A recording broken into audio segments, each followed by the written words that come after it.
What is up, risk takers? Welcome to the Kill Pete strategy. We're going to be playing a round of Waterloo. Progressive Capital. So this is going to be meta settings on Waterloo. And I've been enjoying them.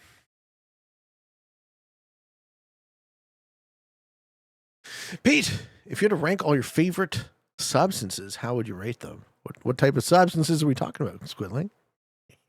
I feel like I know, but I want you to say it. So we're looking at the hard chokes in Waterloo. And the reason we're looking at the hard chokes is I want to get an idea of how this board pockets out before I pick my capital. Okay, so we have corner.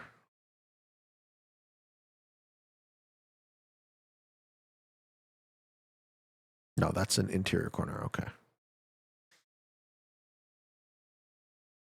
Okay, so that's the cap. Okay,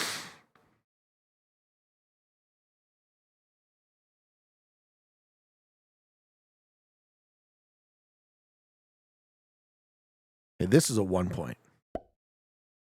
Okay, we see white. It's a cool board. I like this board. I like white's cap a lot. White cap locks 3 bonuses. I could have gone right next to them and blocked them up hard. And then where's the middle? There isn't a true middle of the board, is there?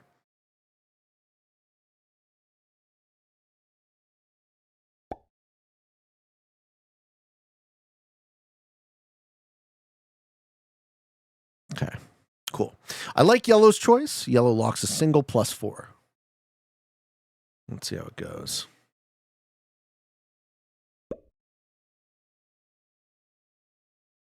And let's see if we can see where magenta is. White and blue see my capital. White picked before, blue picked after. And they're right next to each other, but they don't know that yet. Question, Pete. When you get a moment, how do you stop games from stalling? I ended up playing a 4-hour game yesterday that just drove me nuts. Well, the sad answer to that question is, the sad short answer to that question is you have to be willing to risk losing in order to, quote, ensure that games don't stall out.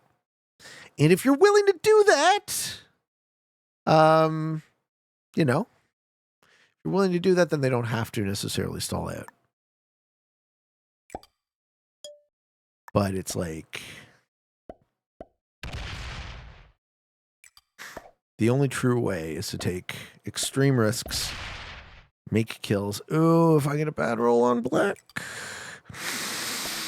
we need a good roll. Okay, we get a perfect roll.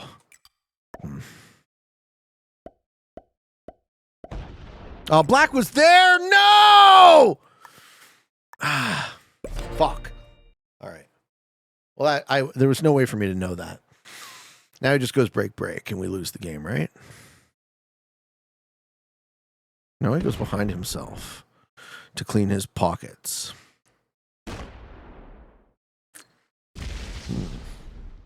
Interesting. Those dice were wild.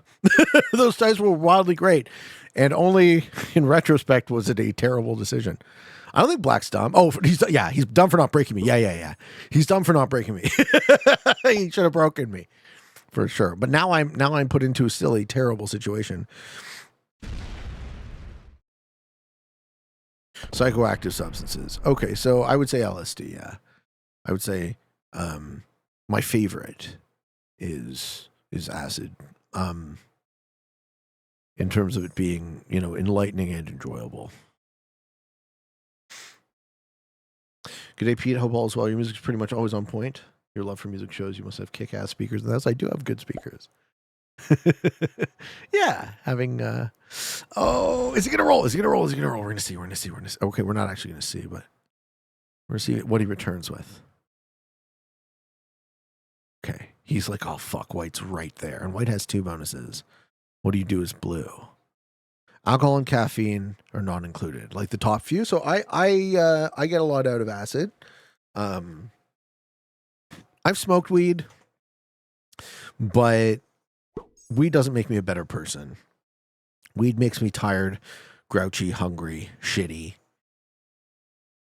Cecil said sex can be a great high in feeling. He's not wrong. I don't know if sex counts as a substance. I like alcohol. I probably consume alcohol the most. I don't know if you consider it psychoactive substance. I also don't recommend it, or you have to be careful with booze. Booze is very addictive in a way that acid is not. So there's that to consider. Psilocybin, good. But psilocybin, my problem personally is I get nausea. So I don't want to. And the nausea kind of takes me out of the trip a bit.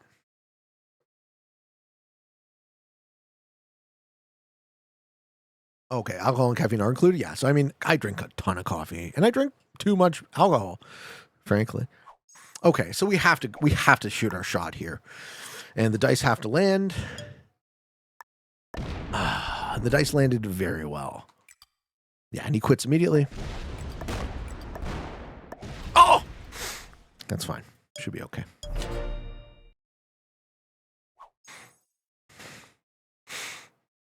The nausea is usually from the actual mushroom fiber. No, not true. In my experience, at least, not true. I have done tea. I have done the extracted psilocybin, and both of those had the same sort of nausea effect on me. So, try making tea or lemon tea. Dude, I've grown my own psilocybin mushrooms. I've tried this. So far, it does not work for me. Yeah, whatever. It's okay. I find LSD to be the kind of like the non-metabolic, similar, maybe even slightly better thing that works for me. This is an important thing to consider, is that your personal biochemistry is going to be different from everyone else's. So keeping that in mind when we make these types of calculations is essential. Twitch name is still GeoGuessr. Thank you.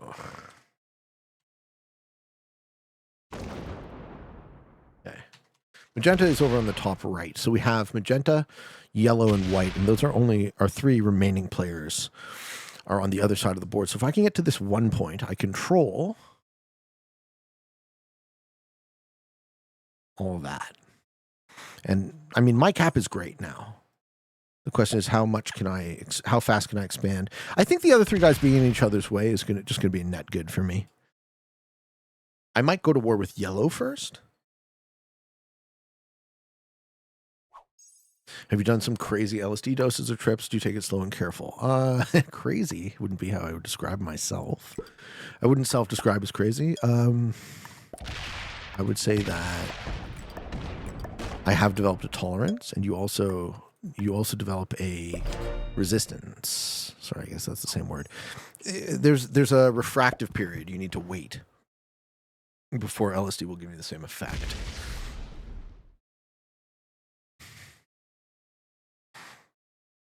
You're not getting through that cap, yellow. You might as well, yeah. It's like I might as well not waste my time. Crazy equals heroic dose? I would say I've come close to the heroic dose, and I've learned some very fundamental things. If we're talking less about recreation and more about profound understandings or learnings or whatever, I would say that my experience with ayahuasca was asked about in the Q&A recently, and I kind of just glossed over it because I didn't really have time to get into it. But seeing as how we're here chatting about substances, what ayahuasca is, you guys may have heard of it, you may not. It is a brew from the Peruvian Amazon originally, and it consists of a leaf and a root that do not grow in the same place together, so that it is kind of a mystery as far as how they figured out how to combine these two things.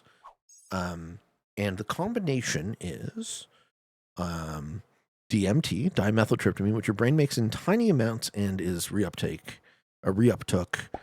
so it doesn't really linger in your brain, along with an MAOI, a monoamine oxidase inhibitor, which prevents your brain from metabolizing the substance and lets it sit in your consciousness, and you can have these profound, deep spiritual experiences. especially when done in a ceremonial therapeutic context. And that was sort of my experience. My experience was I had heard about the power of ayahuasca and for healing, and I had heard about, and I just randomly spoke to a friend who had experienced this, and he says, you need to go in with an intention of healing. And I absolutely did. I was hurting mentally, I was hurting physically. This was before I had figured out the source of why I hated myself, you know? We've talked about this on the show before, but I'm happy to talk about it again. I like to hope that I have cured my chronic depression in my life. I like to hope that I've seen my darkest day. Fingers fucking crossed, right? Like, I lived with chronic depression for most of my adult life, and I no longer experience this. I no longer think about killing myself. And it's really important for me to talk about this with you guys publicly, because I know that for some, right? Obviously, don't take my word for it. Take everything with a grain of salt. Be careful. I'm not a medical professional, and I also don't advocate doing anything illegal. Those are all the caveats that you have to say, because you must figure out your own path in this world. But if you do seek this with the goal of healing,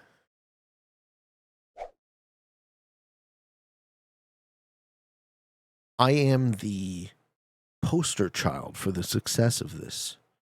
And that's why I like to talk about it honestly. I like to answer questions. So you guys are, please feel free to ask them. But yeah, I also don't pretend that this is going to be a panacea or it's going to work for everyone. So, Jackie Gold, did you have a trigger for your depression? A reason, or just depression? So I think that the reason, the deepest reason, is that I wear my mother's scars. And I think the idea of intergenerational trauma is a tricky one to talk about. So I want you guys to understand that the last thing in the world I would want to do is blame her. Right? I have nothing but love in the world for my mother. She's a great mother. She means a ton to me. Very important person in my life.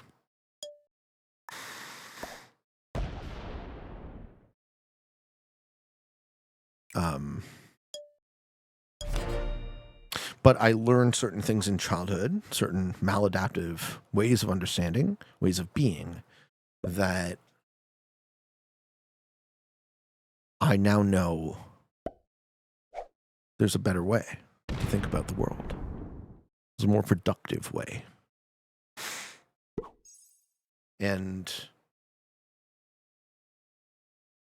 the question was about a trigger. So I almost feel like it's the melancholy. I've always been prone to melancholy. So it was like the melancholy would knock at the door, but I would be the one to open the door. I would let it in, right? And I would talk to it, and I would think about it, and I would engage with it earnestly and say, you know, you are real, you are valid, and your perspective matters. And at some point in my life, I had enough, right? And I think that point had something to do with, you know, the suicidality and just the idea that, like, I don't believe I'm a person who deserves to think about killing himself on a daily basis. And in order to believe that to be true, I had to act like it was true, you know? So that was kind of how I thought about it. I indeed don't. I indeed don't deserve it.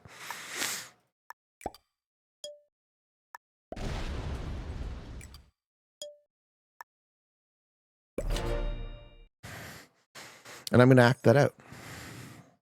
I'm going to be a person who doesn't deserve it.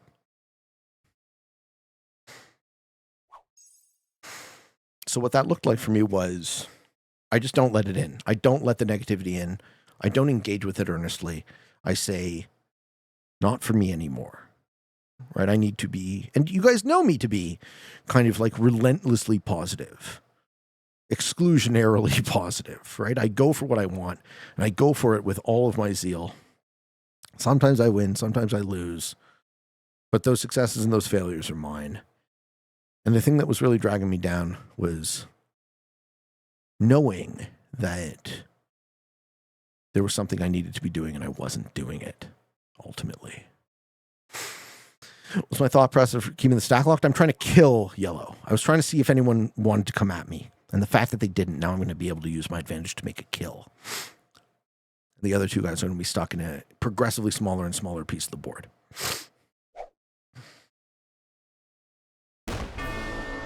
Okay. How much is he coming in with? Because if you want to stop me from killing yellow, I will, but then I'll kill you, white. Yeah, that's what I thought. White's doing well. Sorry, yellow.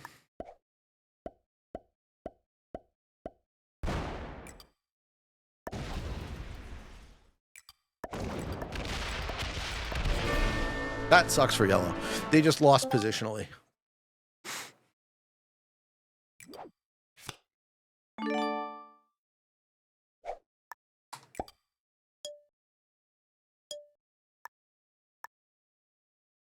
Okay. The Parro says, someday I feel like hugging everyone in the world, and sometimes I just want to kill them all.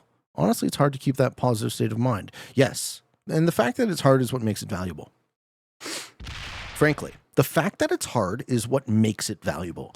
I don't think our culture currently reinforces the importance of hard work enough. The fact that that much of the satisfaction you experience in your life is the result of working really hard at something and seeing it succeed, seeing it thrive. It being hard is a good thing. Yes, absolutely. It being hard is the secret to what imbues things with value.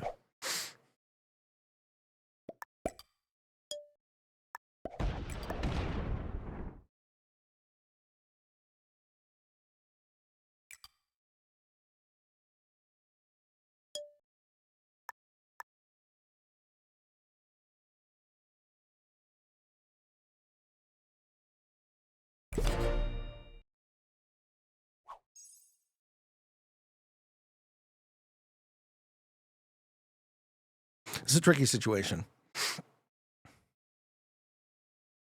He's going to roll it.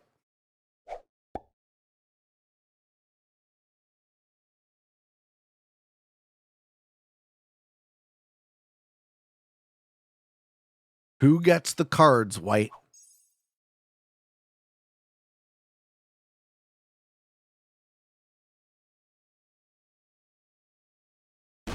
Yeah. Well played.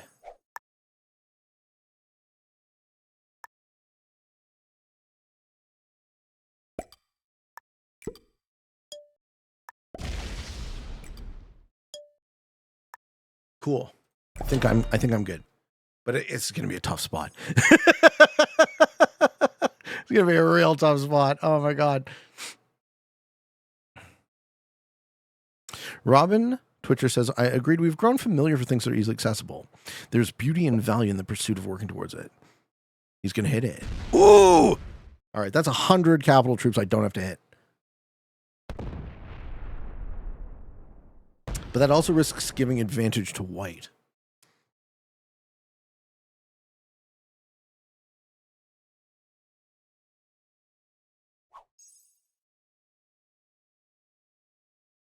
Yeah, white stays loyal. Good job, white. White wants to go heads up with me after we both fucking ram magenta from both ends.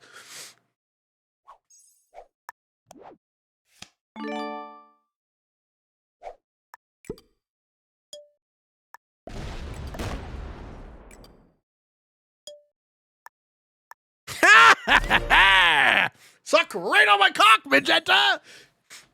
You gonna do it again? That's all your fucking troops! Do it again! Do it again!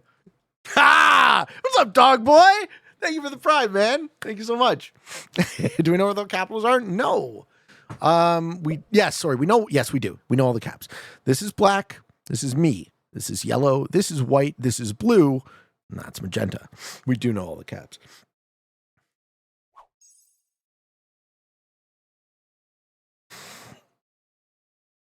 I'm going to struggle to get through white, though. Oh, sorry, I'm going to struggle to get through magenta. White kind of holds the key here.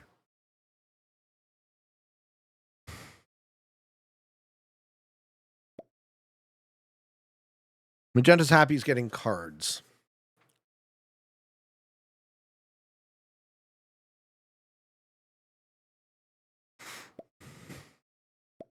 Risky move. Oh, this is a fucking spicy game, man. Sorry, I can't actually dedicate the necessary amount of attention to that conversation. That's a hard conversation to have.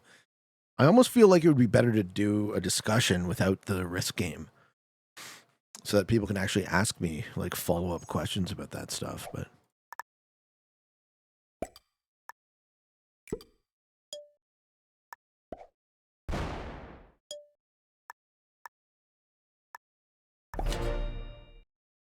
Pete, if I open up a Pope betting pool, you want some action?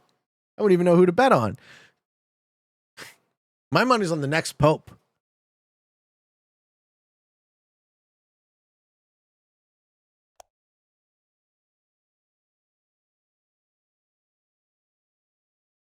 Good on you to even have that conversation. It's important to me, right? I don't like the idea that I suffered so horribly for so long, and I have maybe not what's a solution for you, but what's a solution for me. And I know that mental health is the type of thing that is solved in having those difficult conversations with people who mean well. So, you know, I really stand for this. I really care about this. Right? I often say that if my experience is a benefit to anyone, even a little bit, then that somehow makes it worthwhile.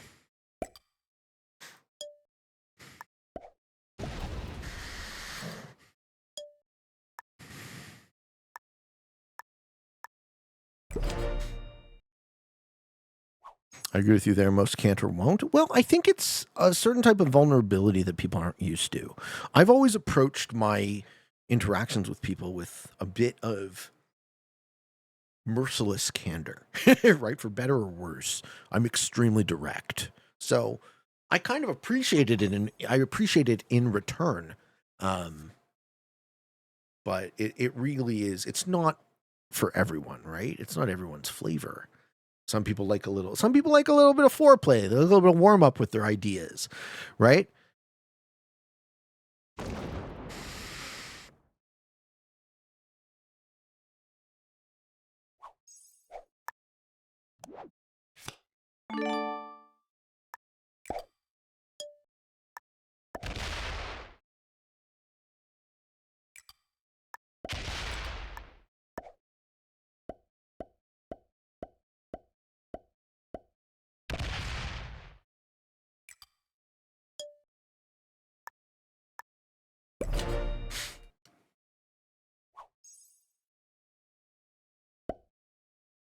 Argan says, we should all be happy today because sadly I lost a friend who died at 40 on the front lines of the Ukrainian army as one of the world's best war zone bomb disposal experts.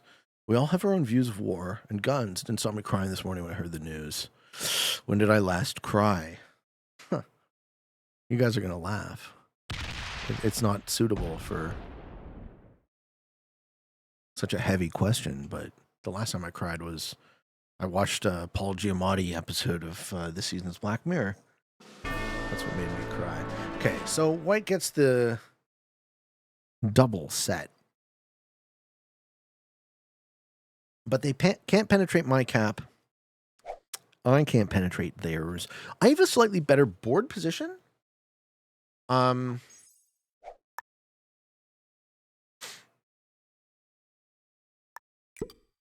the set? That's 65.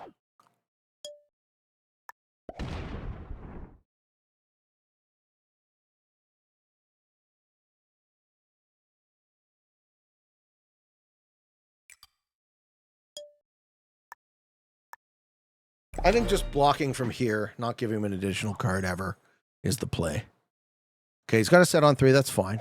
So he'll take one really expensive card and then be card blocked forever. Great. Cool. And 4's out. Okay. And I don't have a set on 3.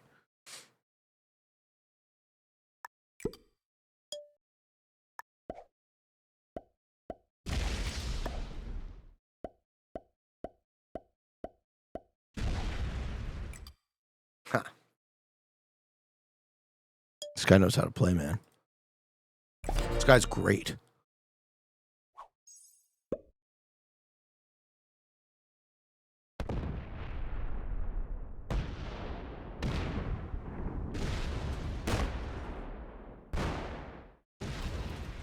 Is that all his troops?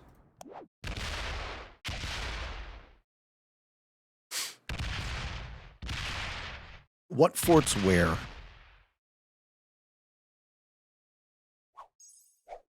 This cap now has a fucking big ass stack on it, right? Or is that all of his actual troops?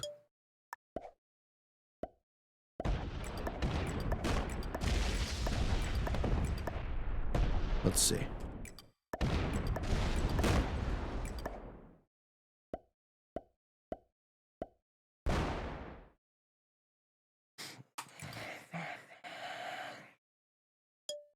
Tough sitch. I think I got you, though.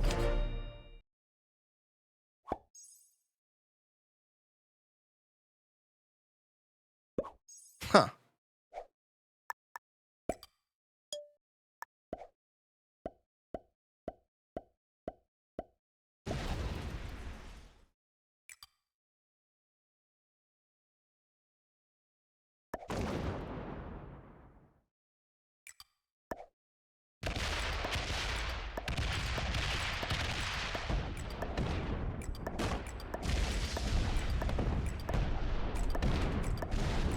Gotcha. Yeah! GG, man. That guy was great. That guy was great. Holy shit. Fuck yeah, man. Well played. Intermediate my ass. GG, Danny Bush. Intermediate my ass. GG, man. Well played. Ladies and gentlemen, thank you for watching. Hope you enjoyed. No, yeah, bullshit, Seppi. Bullshit. He played around that card block fucking perfectly. Yeah, intermediates are tough these days. Thank you for watching, folks. I hope you enjoyed. Which one did he miss for the 100? You think? No, I think him putting it there was intentional. You don't think that was intentional? I think that was intentional. You like the Napoleon pack? I think this map. I like this map a lot. It really suits me. I want to thank you guys for letting me have this type of conversation. It means a lot to me, and I know it means a lot to some of you. And I know some of you are interested in just talking about risk strategy. So I try and pick my battles, pun intended. But thank you for watching. Hope you enjoyed. Until next time, for all of you on the path to world domination, good games and good luck.